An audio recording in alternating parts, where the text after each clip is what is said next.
Hello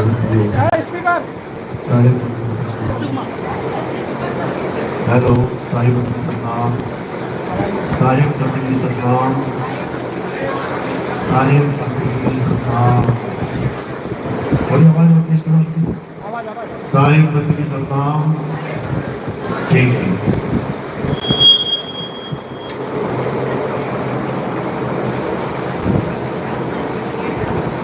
Sahib नबी सलाम। बड़ी आवाज होती है साहिब नबी सलाम, साहिब नबी सलाम, साहिब नबी। ठीक ठीक, साहिब नबी सलाम।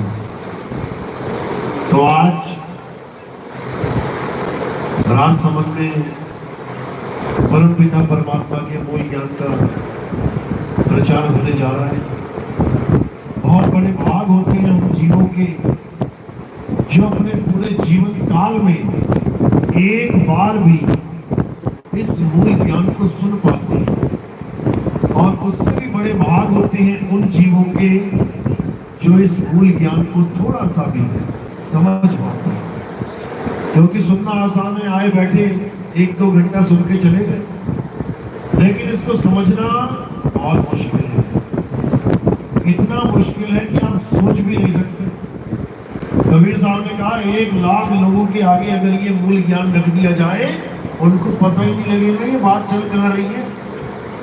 कहते हैं लाखन में कोई समझ न पई है, और कोटि मध्य जानेंगे, कहे कबीर सुनो भाई साधो, हमें बिरले हंस पहचानेंगे।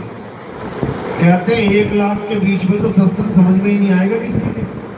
1 करोड़ बैठे हो तब जाके 2, 4, 5, 7 को समझ में आएगी बात क्या है। क्यों? कारण क्या है? क्योंकि इतने सालों से, इतने जन्मों से, इतने युगों से हमें जो ज्ञान घोट घोट के पिलाया गया है, उसका रंग इतना चढ़ गया है कि अब सच्चे ज्ञान को सुनकर भी समझने की क्षमता खत्म हो गई है। इतना रंग चढ़ गया है अज्ञान का कि अगर सच्चा ज्ञान सामने आ भी जाए तो पहचानने से मना कर दे। ऐसा हाल हो गया है जीव का। तो आज इस अज्ञान को अच्छी तरह धोया जाएगा, और जो ज्ञान है जिससे तुम्हारी मुक्ति होगी, जिससे तुम्हें मोक्ष मिलेगा, आज उस ज्ञान चरणों में एक जयकारा लगाएंगे। उसके बाद सत्संग, चरणों में एक जयकारा लगाएंगे, उसके बाद सत्संग शुरू करेंगे। बोलिए परम पिता परमात्मा की, सद्गुरु बंदी छोड़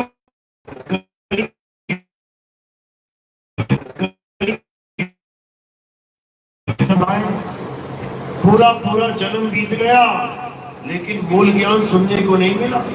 बड़े बड़े ऋषि मुनि पीर पैगंबर औलिया पूरा जन्म बिता के चले गए, लेकिन मूल ज्ञान सुनने तक को नहीं मिला। लेकिन परमात्मा की अपार कृपा है, जो अब वो समय आ गया है जब घर घर में सतनाम का डंका बजेगा, घर घर में मूल ज्ञान की लहर चलेगी। बहुत से संतों ने अपनी वाणियों में पहले से ही भविष्यवाणियां की हुई है कि एक ऐसा समय आएगा जब चारों तरफ हाहाकार मचा होगा, इंसान इंसान का दुश्मन बन जाएगा, धर्म के नाम पे एक दूसरे का गला काटेंगे, धर्म के नाम पे प्रकृति भी अपना रूप दिखाएगी, कहीं भूकंप, कहीं सुनामी, कहीं तूफान आएंगे। लेकिन इसी तबाही के बीच एक ऐसा झंडा उठेगा जिस झंडे पे सतनाम लिखा होगा। ये पहले से ही बोल रखा है संतों ने। सतनाम का डंका पूरे विश्व में बजेगा, घर घर होगा बोध विचारा। ऐसे सत्संग की आवाज गूंजेगी कि घर घर में बोध विचार शुरू हो जाएगा कि जो हम कर रहे हैं वो सत्य है भी या नहीं। कहीं धोखे में ही तो जीवन नहीं बिता दे रहे, कहीं झूठ के सहारे तो जीवन नहीं बिता दे रहे। लेकिन ये कब समझ में आएगा? जब तुम्हारे जीवन में सत्संग आएगा। सत्संग, कोई कथा प्रवचन नहीं, कि राम जी की कथा सुनाने वाले आ गए, कृष्ण जी की कथा सुनाने वाले आ गए, उसको तुम कहो कि ये सत्संग है। सत्संग का मतलब होता है सत्य का संग करना। जब तुम असत्य को त्याग के सत्य का संग करो, तब समझ लो कि अब तुम सत्संगी बन गए। लेकिन ये सत्संग है क्या, आखिर सत्य है क्या, इसको समझने के लिए तुम्हें सत्संग को ध्यान से समझना पड़ेगा, विवेक जगाना पड़ेगा। कह भी रही है वाणी, बिन सत्संग विवेक न होई, और राम कृपा बिन सुलभ न सोई। बिना सत्संग के तुम्हारा विवेक कभी नहीं जाग सकता। तुम पत्थर को भगवान मान के सारी उम्र बिता दोगे, तुम पेड़ों को भगवान मान के उनकी पूजा करके सारी उम्र बिता दोगे, तुम जानवरों की पूजा करके सारी उम्र बिता दोगे, लेकिन तुम्हें कभी सत्य का आभास नहीं होगा। तो आज तुम्हें ये समझाया जाएगा कि आखिर सत्य है क्या। मेरा जन्म, ये इंसानी जन्म आखिर हुआ क्यों है, कारण क्या है। मुझे एक इंसान का जन्म मिला, लेकिन मेरे घर में ही गाय भैंस कुत्ता बिल्ली छिपकली कीड़े मकोड़े मक्खी मच्छर घूम रहे हैं। इन्हें इंसान जन्म क्यों नहीं मिला, इन्हें भगवान ने क्यों 84 लाख योनियों में डाल रखा है। क्योंकि भाग हमने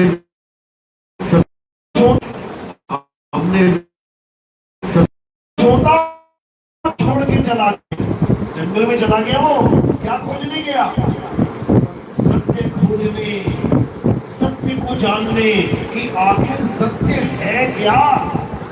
क्या ऐसे ही इंसान जन्म में मिलक आ गए और ऐसे ही जन्म बर्बाद करके चले जाए? ऐसा नहीं है भाई, लक्ष्य 84 में भटकना पड़ेगा। तो हमारे जीवन का लक्ष्य क्या है, केवल और केवल सत्य को खोजना, उसको ढूंढना कि आखिर सत्य है क्या, सत्य है कहां। तो गीता जो हमारे धर्म में सबसे पवित्र ग्रंथ माना जाता है, जिसके नाम के आगे पवित्र लगाया जाता है, पवित्र गीता, आज उस गीता का संदेश आपको समझाया जाए।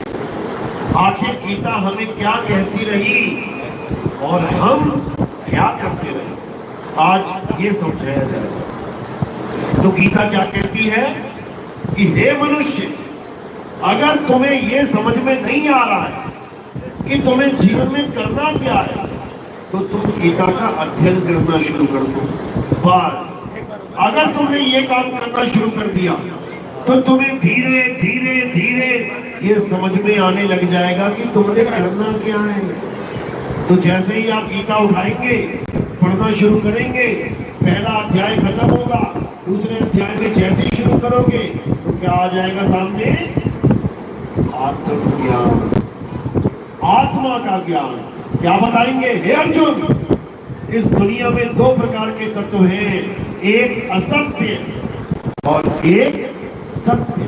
बस दो ही प्रकार के तत्व हैं, यानी केवल दो पार्टियां हैं आपके सामने, या हेड या टेल। जब सिक्का उछाला जाता है तो दो ही चीजें हैं, या हेड या टेल। इसी प्रकार इस पूरे संसार में कितने तत्व हैं, दो तत्व, एक असत्य और एक सत्य है। बस दो ही चीजें हैं।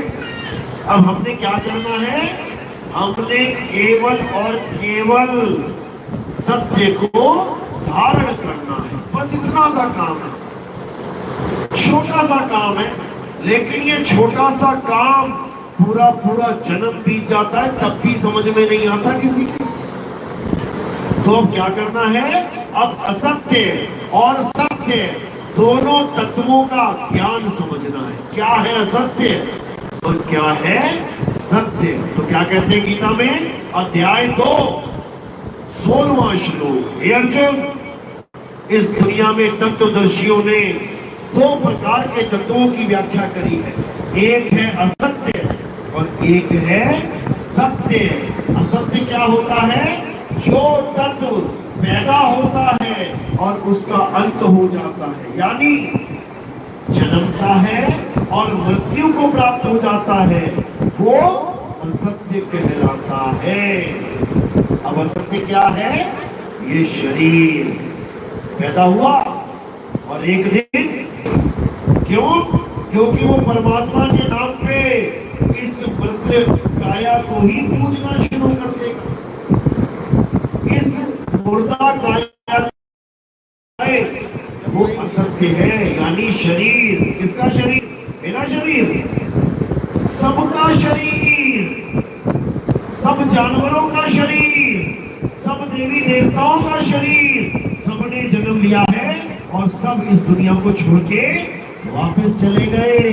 मिट्टी का शरीर यहाँ धारण किया, मिट्टी में ही मिल गया। राम जी का शरीर कहाँ छोड़ा उन्होंने? जल समाधि ली, पानी में डूब के शरीर कहाँ रह गया? पानी में ही गल गया। कृष्ण जी का शरीर कैसे छूटा? पैर में तीर लग के, महेलिये ने पैर में तीर मारा, शरीर छोड़ के वो चले गए। शरीर कहाँ रह गया? यही मिट्टी में मिल गया। यानी ये शरीर जन्म लेता और मृत्यु को प्राप्त करता है, ये असत्य है, समझ लो। और दूसरी क्या परिभाषा है असत्य की? गीता के अनुसार क्या बोल रहे हैं? जो पल पल बदल जाए, जो सदा एक साथ ना रहे, वो असत्य है। अब इस कसौटी पे भी परख लेते हैं। आज तुम पीपल की पूजा कर रहे हो, हरा भरा है, कल को तूफान आया, पीपल का पेड़ गिर गया, पीला पड़ गया, यानी बदल रहा है। आज तुम तुलसी की पूजा कर रहे हो भगवान मान के, आज हरी है, 10 दिन बाद देखा सूख गई, सारे पत्ते पीले हो गए, बदल गई, असत्य है। हम कबीरपंथी हैं, कबीर साहब की मूर्ति पूजने लग जाए कोई, आज इतनी सी मूर्ति बनी है, कल इतनी बनाई किसी ने, परसों इतनी बनाई, फिर इतनी बनाई, फिर इतनी, रोज बदल रही है, यानी मूर्ति भी असत्य है, झूठ है। मूर्ति भी टूट जाती है, खंडित हो जाती है। जो खंडित हो जाए वो असत्य है।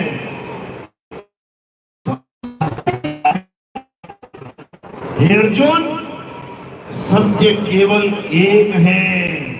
सारे संसार के लिए सत्य केवल एक है, और वो क्या है? हे अर्जुन, जिसे कोई शस्त्र काट ना सके, जिसे अग्नि जला ना सके, जिसे वायु सुखा ना सके, जिसे जल भिगो ना सके, जो ना तो कभी जन्मे और ना कभी मरे, उसे सत्य कहते हैं। ऐसी क्या चीज है? ऐसी कौन सी चीज है जिसका ना तो कभी जन्म होता है ना मृत्यु, ना उसे कोई शस्त्र काट सकता है, ना अग्नि जला सकती, ना वायु सुखा सकती, ना जल भिगो सकता है? क्या कहते हैं उसे? आत्मा। हे अर्जुन, ये आत्मा अजन्मा है, नित्य है, शाश्वत है, पुरातन है।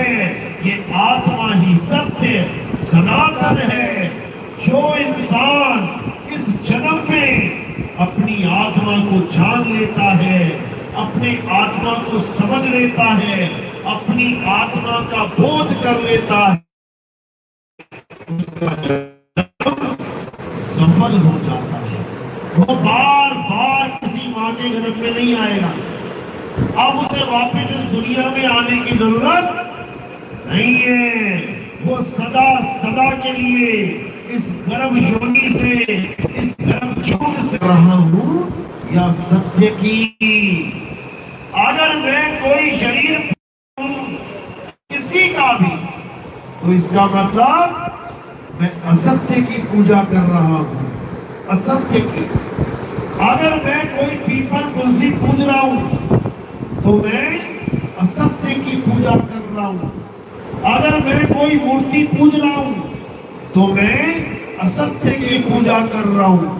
अगर मैं कोई नाम जप रहा हूं, तो मैं असत्य की पूजा कर रहा हूं। अगर मैं कोई हवन यज्ञ पूजा पाठ कुछ भी कर रहा हूं तो मैं असत्य की पूजा कर रहा हूं, तो मैं सत्य की पूजा कैसे करूं?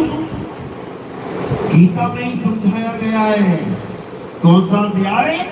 अध्याय 3 17वां श्लोक। क्या कह रहे हैं?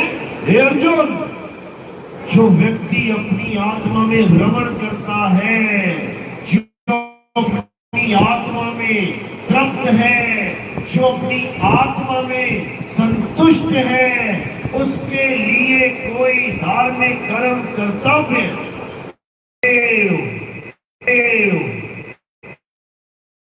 आत्मदेव, उस आत्मदेव से बड़ा कोई देव नहीं है। क्यों? क्योंकि बाकी सब देवों का जन्म मरण पता किया जा सकता है, बाकी सब देवों के शरीरों का ज्ञान लिया जा सकता है, कब कौन पैदा हुआ, कब कौन मरा, लेकिन इस आत्मा का ना तो कोई आदि बता सकता है, ना ही कोई अंत बता सकता है। ये आत्मा अजन्मा है, इसका कभी किसी काल में जन्म होता ही नहीं है। क्या प्रूफ है? ये कान सुन रहे हैं ना, ये पैर चल रहे हैं ना, किसकी वजह से? आत्मा की वजह से। आत्मा की वजह से तुम घर से यहां तक आए हो, आत्मा की वजह से तुम यहां से घर तक जाओगे। अगर रास्ते में आत्मा ने शरीर छोड़ दिया तो पहुंच जाओगे घर, वहीं गिर पड़ोगे पत्ते की तरह। तो सबसे इंपॉर्टेंट क्या है? आत्मा। आत्मा ना हो तो तुम्हें कोई घर में भी नहीं रखेगा। भले तुमने 50 करोड़ का घर बनाया हो, जैसे तुम्हारा घर है तो आत्मा की वजह से। बच्चे अपनी बात कर रहे हैं तो आत्मा की वजह से, आत्मा की वजह से। समझ लो, हार्ट अटैक आ गया बच्चे को, कोई न रखेगा घर, चाहे कितना ही सुंदर क्यों ना हो, सारे गांव में सबसे सुंदर क्यों ना हो, क्या कहेंगे? ले जा भैया इसको, जला दो, दफना दो, खत्म करो इसको। अगर तुम्हें सम्मान मिल रहा है, ये खाना पीना मिल रहा है, किसकी वजह से? आत्मा की वजह से। खाना बना के तैयार है, पूरा तैयार है, तुम्हारी फेवरेट सब्जी जो तुम्हें बहुत पसंद है, उसी वक्त अटैक हुआ, गिर पड़े, अब कोई न डालेगा उठा के तुम्हारे मुंह में कुछ भी। क्यों? कब तक डालेगा? जब तक आत्मा है, तब तक पूछा जाएगा, बेटा आज क्या बना दूं, कौन सी सब्जी बनाऊं? केवल आत्मा की वजह से। आत्मा ने शरीर छोड़ दिया, अब कोई ना पूछेगा बाता, अब कोई हालचाल नहीं पूछेगा। समझ लो, मंदिर जा पा रहे हो आत्मा की वजह से, मस्जिद जा पा रहे हो आत्मा की वजह से, गुरुद्वारे चर्च जा पा रहे हो आत्मा की वजह से, जयकारे लगा रहे हो जय श्री राम आत्मा की वजह से, अल्लाह अकबर आत्मा की वजह से, हालेलुया आत्मा की वजह से, जो बोले सो निहाल आत्मा की वजह से। हर काम आत्मा की वजह से, लेकिन आत्मा कोई नहीं जानता, करे तो करे क्या? सारी उम्र आत्मा तुम्हारे साथ रहती है, रहती है कि नहीं? कोई 100 साल का भी होके मरा तो 100 साल तक ये आत्मा एक पल के लिए भी नहीं छोड़ती शरीर। सोचो कितनी फिक्र है तुम्हारी, जब तक पूरी उम्र नहीं हो गई छोड़ नहीं रही है, जब तक तुम्हारी सांसें खत्म नहीं हो रही है छोड़ नहीं रही है, इतना साथ दे रही है तुम्हारा, लेकिन तुम उसको जानते ही नहीं हो, तुम्हें पता ही नहीं है कि आखिर ये आत्म तत्व होता क्या है। यही सत्य है। ये इंसान जन्म जो मिला है ना, इसीलिए मिला है कि तुम अपनी आत्मा को जान पाओ। ये पत्थर पूजने के लिए नहीं मिला, ये मंदिर मस्जिद गुरुद्वारे जाने के लिए नहीं मिला, ये किसके लिए मिला है? आत्म ज्ञान प्राप्त करने के लिए मिला। कबीर साहब कह रहे हैं भजन में, जल में दीन प्यासी मोहे देखत आवे हासी, आत्म ज्ञान बिना नर भटके, कभी काबा कभी काशी। कह रहे जल में दीन प्यासा, सारी उम्र मछली पानी में रहती है लेकिन प्यासी की प्यासी रह जाती है। वही हाल इस जीव का है, सारी उम्र आत्मा इसके साथ है लेकिन आत्म ज्ञान के नाम पे इसको कुछ नहीं पता। इसको बस पत्थर पूजना आता है, इसकी पूजा कर लूं, इसकी पूजा कर लूं, उसकी पूजा कर लूं, ये मन्नत मांग लूं, वो मन्नत मांग लूं, वो मन्नत मांग लूं। भगवान को एटीएम बना के रख दिया लोगों ने कि कार्ड डालो पैसा निकालो, जब तक निकल रहा है निकालो और जब नहीं निकलेगा तो दूसरे एटीएम में चले जाओ। यही चल रहा है। भगवान को क्या बना दिया है? इच्छा पूर्ति यंत्र। भगवान क्यों बना है? मंदिर क्यों बने हैं? अपनी इच्छाएं पूरी करते रहो।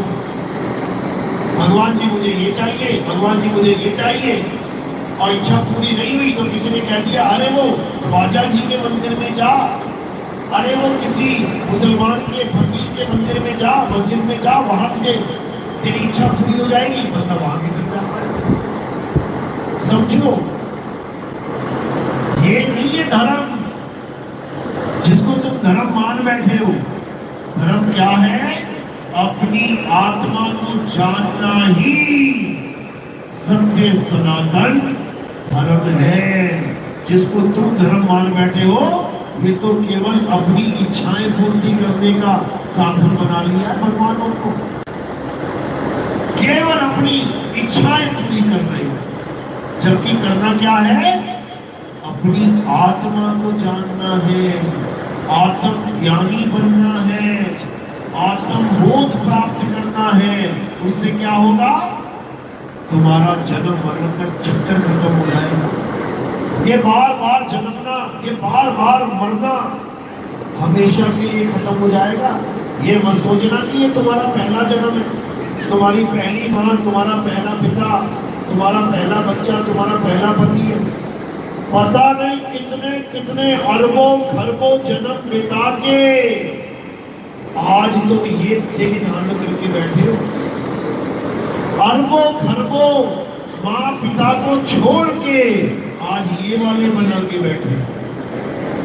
गलतफहमी में मत रहना कि ये तुम्हारे अकेले माता पिता। लाइन लगी हुई है पीछे तक, और केवल इंसानों के नहीं, पता नहीं कितने जानवरों को माँ बाप बनाया तुमने। क्यों? ये नाना प्रकार की योनियों में भ्रमण करके आए हो। यहाँ तक हर योनि में भ्रमण करके आए हो। पता नहीं कितनी बार शेर, चीते, हाथी, घोड़े, बिल्ला, बकरा, पता नहीं क्या क्या बनते हुए आए हो।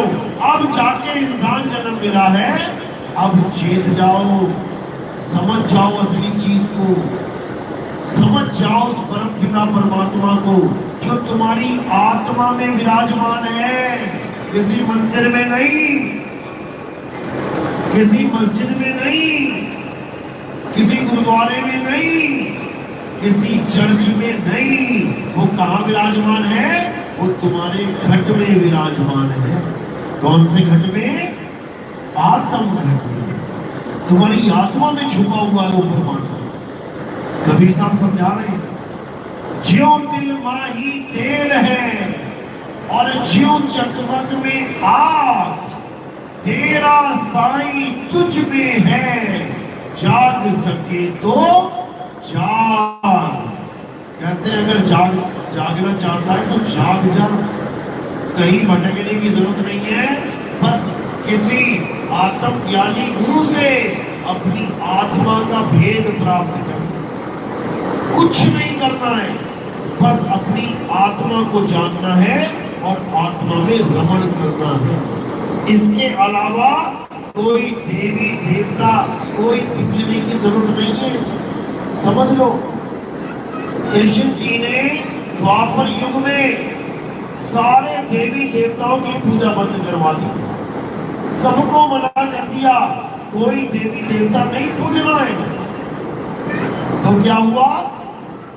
तो इंद्र नाराज हो गया, कहता है अगर देवी देवताओं की पूजा नहीं करोगे तो मैं इतनी बारिश करूंगा, इतनी बारिश करूंगा कि सबको डुबा के मार दूंगा। ये इंद्र के वचन थे। तो क्या हुआ फिर? शिव जी कहने लगे डरने की जरूरत नहीं है, डरने की जरूरत नहीं है, एक भी देवी देवता तुम्हारी हानि नहीं कर सकता।